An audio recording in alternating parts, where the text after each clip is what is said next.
అమలాపురంలో గత 7 సంవత్సరాలుగా సంక్రాంతి సంబరాలు జరుపుతున్నామన్నారు మెట్రో క్యాంపు అధినేత వెంకటేశ్వరరావు. సంక్రాంతి సంబరాలు 3 రోజులు నిర్వహించనున్నట్టు తెలిపారు. ఈ కార్యక్రమానికి అందరూ పాల్గొని జయప్రదం చేయాలని పిలుపునిచ్చారు. తెలుగు రాష్ట్రాల్లో ఫ్యాక్టరీలు స్థాపించి పుట్టిన ఊరిని మర్చిపోకుండా ప్రతి సంవత్సరం ఇక్కడ సంక్రాంతి సంబరాలు నిర్వహించడం గొప్ప విషయమని చెప్పారు.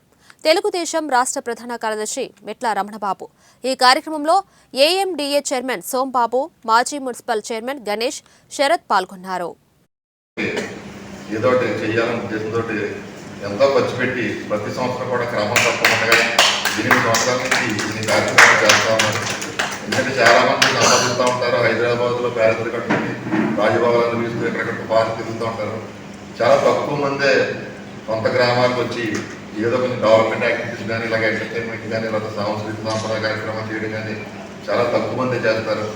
మన పుట్టిన గురించి కొంచెం రుణం తీర్చుకోవాలి. వాళ్ళకు కూడా మనం ఏదో చేయాలని ఉద్దేశంతో ఒక మంచి ఉద్దేశంతో ఆయన ప్రతి సంవత్సరం లక్షలాది రూపాయలు ఖర్చు పెట్టి ఈ సహకారంతో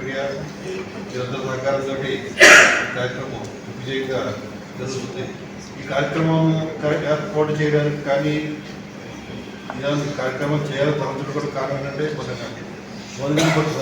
పడిపోతున్నా మర్చిపోతున్నా మనం ఎలా చేయాలి, ఎలా చేస్తే బాగుంటుంది, ఏ కార్యక్రమం పెడదాము అని ఒక ప్లానింగ్ చేసుకుంటే తర్వాత మరి ఈ ప్లాన్ అన్నింటినీ కూడా రాజుగారు దగ్గరుండి ఆయనకున్న టీంతో అన్నీ కూడా పర్యవేక్షించి ఏ రకంగా కూడా ఏ చిన్న ఇబ్బంది కూడా ఇంతవరకు కలగకుండా సూపర్ సక్సెస్ జరుగుతున్నప్పటికీ ఈ సక్సెస్ ఏంటంటే మాకు ఎన్నో